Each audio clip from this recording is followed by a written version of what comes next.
Bonjour tout le monde, bienvenue à une nouvelle capsule aujourd'hui avec Denis. Alors, je vais voir avec vous aujourd'hui, c'est la fin de semaine de Pâques. La fin de semaine de Pâques, quand on parle Pâques, on pense pas juste au chocolat et au coco de Pâques, mais on pense à Jésus-Christ, à l'œuvre qu'il a fait à la croix pour nous. Qui est vraiment, on a cette fin de semaine de Pâques-là, mais il faut se rappeler une chose, que pour nous les croyants, pour nous les chrétiens, Pâques c'est tous les jours. Pâques nous parle d'une vie de résurrection, nous parle d'une vie d'abondance, ça nous parle d'une vie de puissance, une vie de victoire, une vie où il n'y a rien qui peut nous garder captifs, parce qu'on parle d'une vie de résurrection. La puissance de résurrection est en nous. Et ça, c'est la bonne nouvelle. Et c'est pour ça que c'est au-delà de juste une fois par année, on se rappelle pas que c'est tous les jours de notre vie.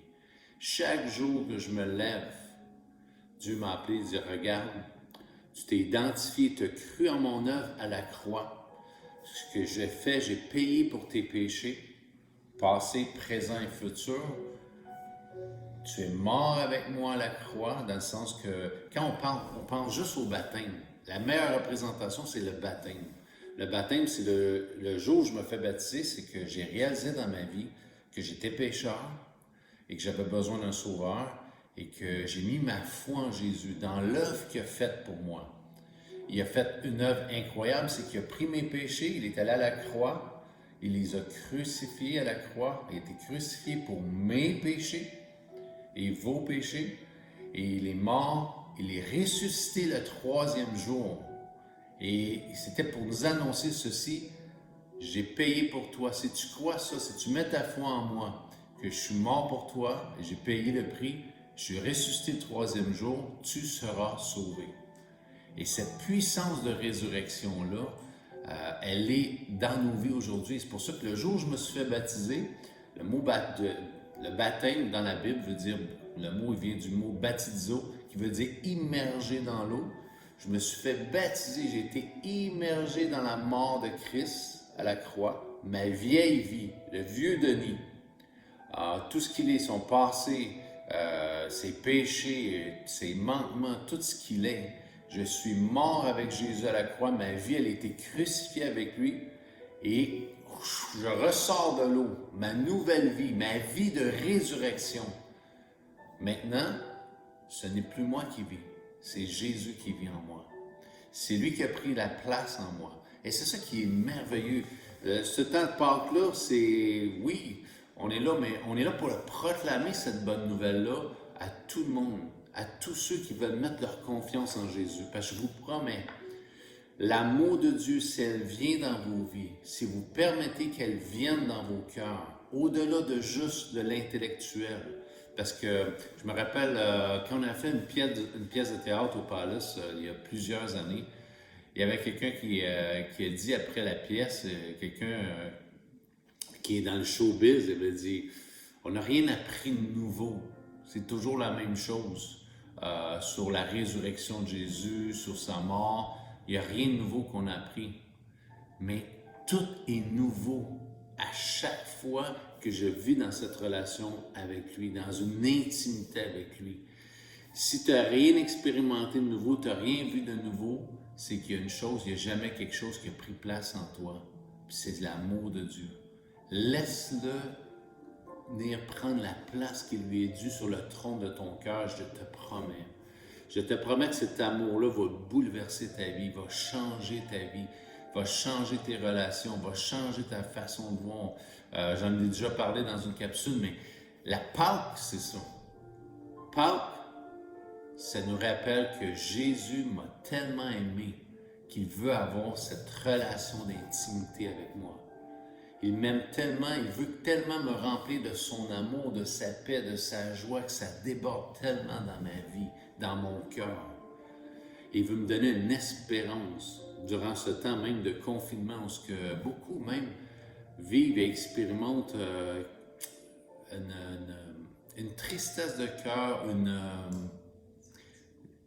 peut-être une désillusion par rapport à ce qui se passe, dans le sens que pas d'espérance. Pas d'espérance.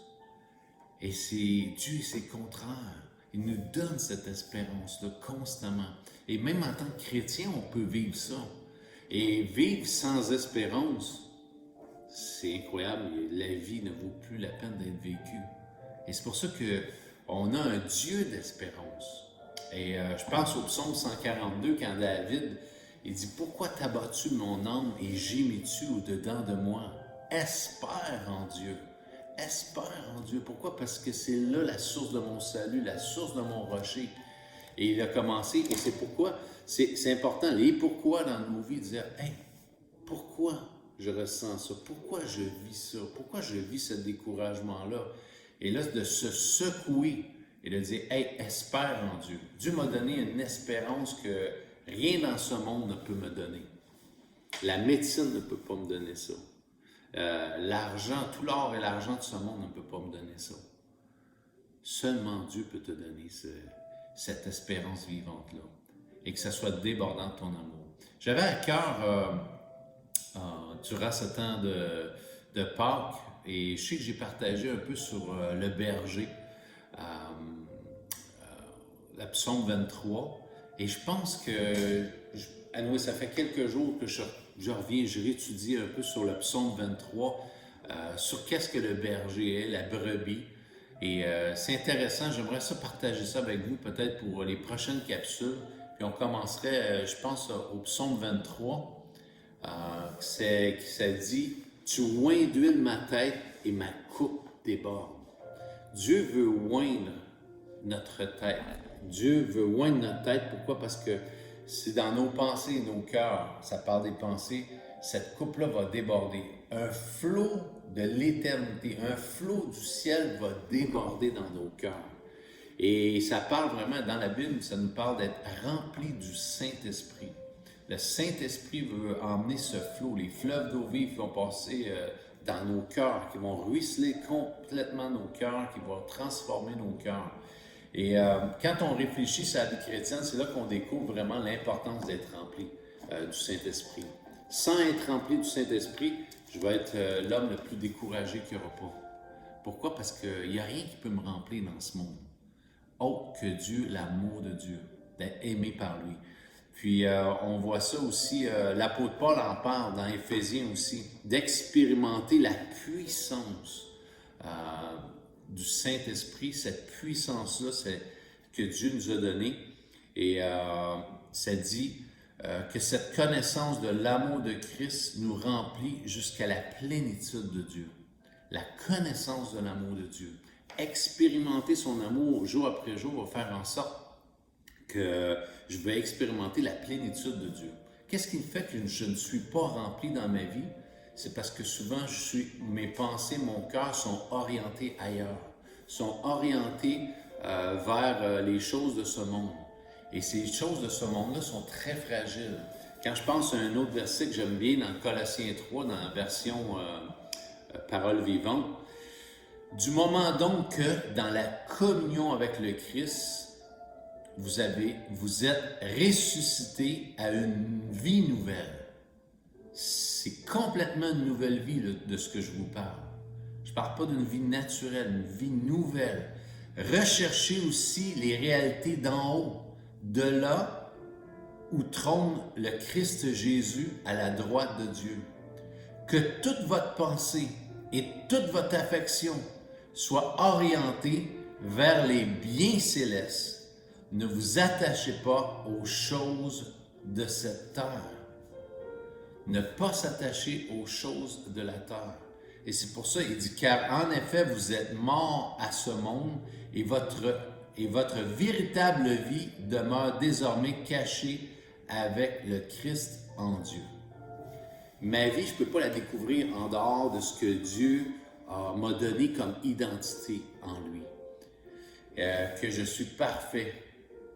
Ça va être dur pour certains de croire ça, mais Jésus me voit parfait, sans tache, irréprochable. Dans ma marche de tous les jours, ce n'est pas nécessairement ce qu'on peut voir, mais Dieu dit, je te vois comme ça.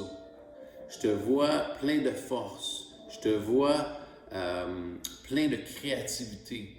Je te vois complètement, Dieu nous voit d'un autre angle.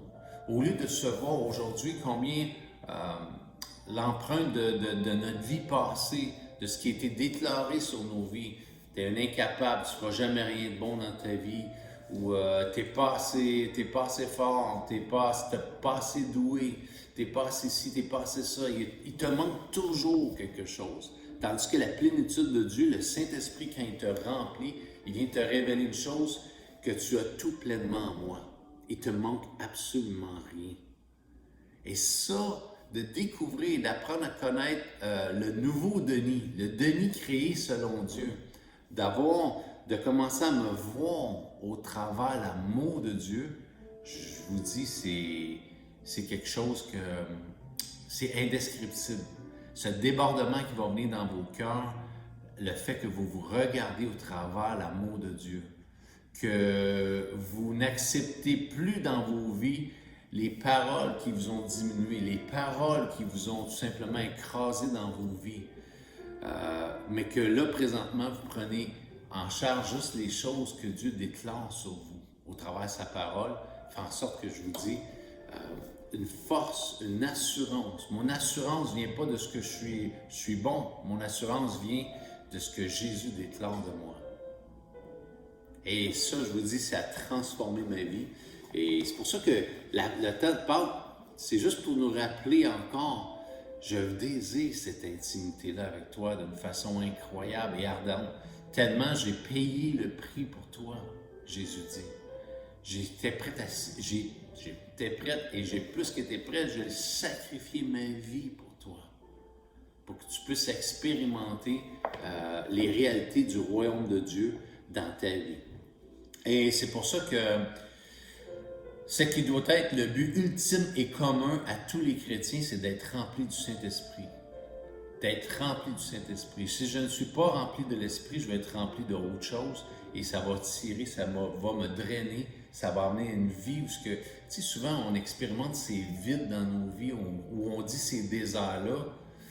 C'est pas Dieu nécessairement qui nous emmène dans le sens à expérimenter ça, parce que Dieu, il veut que notre cœur soit constamment connecté à lui. Il n'y a rien qui peut me séparer de l'amour de Dieu. Il n'y a rien qui peut faire une digue entre lui et moi, à cause que Jésus a payé.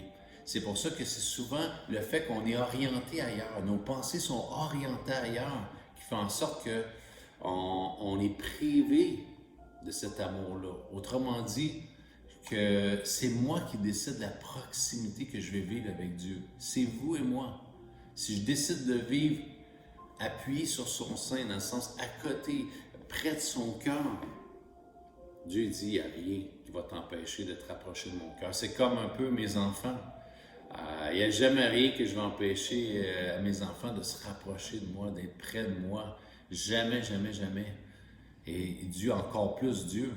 Dieu qui est incomparable à moi, dans le sens que même dans la méchanceté que j'ai, je peux être bon envers mes enfants. Dieu, à combien plus forte raison, peut être incomparablement meilleur et plus aimant que moi. Bon, c'est pourquoi? Parce que la grandeur de l'amour de Dieu, elle dépasse mon entendement. Et Dieu désire nous révéler ces choses. Si notre but est commun, alors l'unité peut réellement se faire. L'unité avec Dieu peut réellement se faire. Puis c'est pour ça que Dieu dit, je souhaite ardemment que tu t'approches de mon cœur. Je souhaite ardemment que tu vives avec moi autrement dit, près de mon cœur et mes pensées. L'expression de la vie chrétienne peut venir vite. Souvent, on pense que ça vient froid dans nos vies. La vie est dure, on devient insensible. Même notre spiritualité, on pourrait dire, baisse. Les choses de Dieu, les bienfaits de Dieu dans nos vies, c'est comme, ça se refroidit dans nos vies. Mais si on peut faire un peu comme David dans ce psaume 42, qui dit, pourquoi t'as battu? Pourquoi suis-je froid dans mon cœur? Pourquoi pourquoi je ressens et je vis on dirait comme si Dieu m'avait abandonné, comme si Dieu n'était pas avec moi, comme si Dieu n'était pas le bon berger dans ma vie. Pourquoi? De se remettre en question, de dire non. Jésus, c'est le meilleur des bergers pour ma vie. C'est lui qui prend soin de moi. C'est lui qui, son amour ne cesse jamais. Il m'aime d'un amour éternel, la Bible dit. Jamais il va ne cesser de m'aimer. Et c'est pour ça qu'on peut voir que quand ça dit l'Éternel est mon berger et que Dieu veut faire déborder cette coupe-là dans nos vies, on peut voir que le plus gros problème que l'on a, ce n'est pas Dieu. C'est pas Dieu qui s'est éloigné de moi, mais plutôt moi qui s'est éloigné de lui. C'est pour ça que la Bible dit ce peuple m'honore des lèvres, mais leur cœur est éloigné de moi. Dieu veut rapprocher nos cœurs de son cœur. Et je vous encourage, on va continuer ensemble dans une prochaine capsule. Laissez-le tout simplement, laissez Dieu vous aimer. Laissez Dieu vous aimer. Et vous allez voir, votre vie va être transformée. Que Dieu vous bénisse, on se voit dans une prochaine capsule. À bientôt.